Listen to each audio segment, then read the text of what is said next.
ইসলামী bank জামাতে ইসলামীরও না, ইসলামী bank বিএনপিরও না, সরকারেরও না। ইসলামী ব্যাংক এদেশের ইসলামী জনতার, যারা ইসলামকে একটা দিন হিসাবে, আদর্শ হিসাবে বিশ্বাস করেন এবং ইসলামের ভিত্তিতেই দুনিয়ার জীবন পরিচালনা করে আখেরাতের নাজাত চান। কোটি কোটি মানুষের অত্যন্ত ঘাম জড়ানো, রক্ত জড়ানো, রক্ত বিক্রি করা পয়সায় যে ব্যাংক তৈরি হয়েছে, এটার নাম হল ইসলামী ব্যাংক। এবং একমাত্র ব্যাংক, যে ব্যাংক বাংলাদেশের মধ্যে সবচেয়ে সফল ব্যাংক হিসাবে ইন্টারন্যাশনাল অ্যাওয়ার্ড পেয়েছে।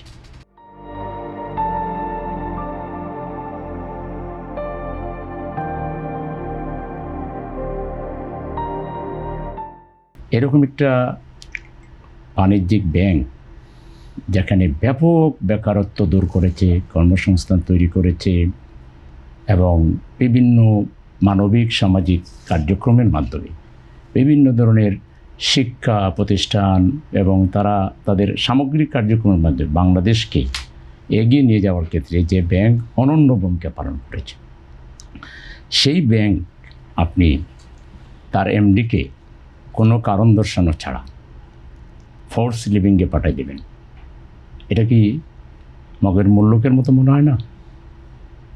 এটা তো মাইট ইজ রাইট, বোঝা হচ্ছে যে আমার সংখ্যাগরিষ্ঠতা আছে, আমি যা খুশি তাই করব। বাংলাদেশের সবগুলো ব্যাংক দেউলিয়া এবং এই দেউলিয়াতের পিছনে কিন্তু বিএনপির এমপি, মন্ত্রী, বিএনপির যারা কর্মী, তারা 59% মানুষ ব্যাংক করাপ্টেড ছিলেন গত নির্বাচনে। তাদের প্রার্থী যারা ছিলেন তারা এখন অনেকে এমপি আছেন, হাজার হাজার কোটি টাকা তারা ব্যাংক থেকে লোন নিয়েছে। তো ভাই, আপনারা আগে ব্যাংকের দেনা পরিশোধ করেন, মাননীয় এমপি মহোদয়গণ এবং মাননীয় বিএনপির নেতাকর্মীগণ। আপনারা আগে মানুষের আমানতের টাকা নিয়ে আপনারা ইলিশ মাছ, রুই মাছ, কাতলা মাছ খাইতেছেন আর বিদেশে ভ্রমণ করতেছেন, বিদেশে টাকা পাচার করতেছেন। এই অধিকার আপনাদেরকে কে দিয়েছে? বিএনপি নেতাকর্মীরা এখন পাচার করছে। এখনের কথা আমি বলি নাই, এখনও যারা করবে তারা এখনও করবে, তখনও করবে।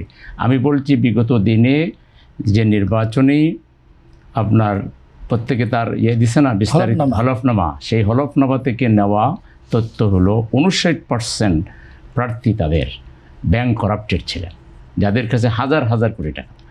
তা আপনারা ইউনিট সরকারের সময় ঐক্যমতের ভিত্তিতে সিদ্ধান্ত হলো, ব্যাংক রেজুলেশন আইন করা হলো, রেজুলেশন পাস করা হলো, সেইটা বদলাই দিয়া আপনারা সালামদের মতো টাকা পাচারকারীদেরকে আবার ব্যাংকের মালিক বানাবার জন্য এত বড় জাতীয় ঐক্যমতের ভিত্তিতে তৈরি হওয়া জিনিসগুলোকে আপনারা এইভাবে ডিসপুটেড করে ব্যাংক রেজুলেশন আইনকে আপনারা বাতিল করে দিলেন। এবং এখন সেই ব্যাংক দখলে আপনারা সরাসরি সরকার, বিএনপি সরাসরি ইনভলভ হয়ে গেছেন আপনারা।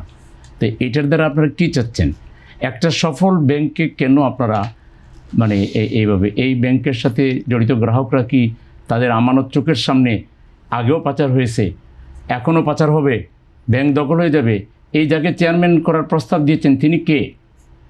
এই আলম সাহেবের সমস্ত বিদেশে টাকা পাচারকারীর মূল পরামর্শদাতা, ইন্ধনদাতা, মূল ঘটনার অনুঘটক যিনি, তাকে আনি আপনি ইসলামী ব্যাংকে, উনি ইসলামী ব্যাংক সম্পর্কে কী জানেন? ইসলামী ব্যাংক চালাতে গেলে ইসলামী ব্যাংক সম্পর্কে তার নলেজ থাকতে হবে।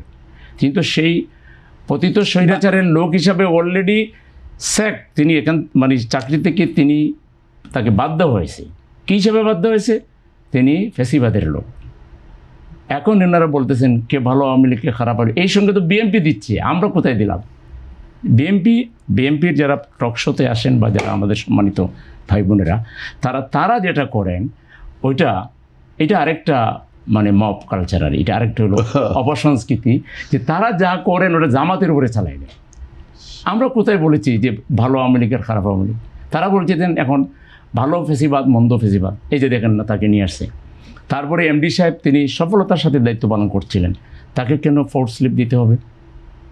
এই যে ব্যাংকের উপরে অন্যায় অপঘাত, এই যে ব্যাংকটা, এই ব্যাংক বন্ধ হওয়া মানে কি? এই ব্যাংক ধ্বংস হওয়ার মানে হলো বাংলাদেশের অর্থে এই যে ফরেন রেমিটেন্স আছে 32% আসে এই ব্যাংকের মাধ্যমে।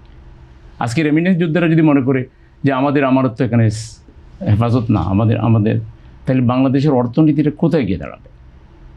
আমি অবশ্যই হেলাল ভাই একজন বিজ্ঞ মানুষ, আমরা একসাথে ছাত্র রাজনীতি করেছি, এখন তিনি এমপি। আমার মনে হয় শুধু দলের পক্ষ অবলম্বন না করে বা দলের একটা কার্যক্রমকে অ্যাটলিস্ট বাইরে আপনারা এইভাবে পার্লামেন্টে দিতে পারবেন কিনা জানি না, আপনারা এই ব্যাংককে কোনোভাবে ধ্বংস হতে দিয়েন না। এটা আপনারা সহ্য করতে পারবেন না, এটা আপনারা সামাল দিতে পারবেন না আপনারা। আমি আপনাকে না, জামাতের ব্যাংক না, কিন্তু জামাতের লোকেরাই ব্যাংক করেছে, ইট ইজ ট্রু। জামাতের কর্মীরা এই ব্যাংকের গ্রাহক, জামাতের নেতারাও এই ব্যাংকের, আমি মানলাম ব্যাংকটা, এবং গ্রাহকের কোনো রাজনৈতিক পরিচয় হয়? বলছি অধিকাংশ গ্রাহকদের একটা বড় অংশ যারা জামাত করে তারা এটা গ্রাহক আছে। তারা গ্রাহক হিসাবে কি তাদের ব্যাংক রক্ষার জন্য আগাবে না? সেলিম ভাই, তাদের এই কারণে কি জামাতের নেতাকর্মীরা হচ্ছে এই ফর্ম গঠন করে এই ফোরাম তো যারা করবার তারা করছে, কিন্তু আমাদের যারা গ্রাহক তারা এখানে আছে, আমাদের গ্রাহকরা তো এখানে যাবে।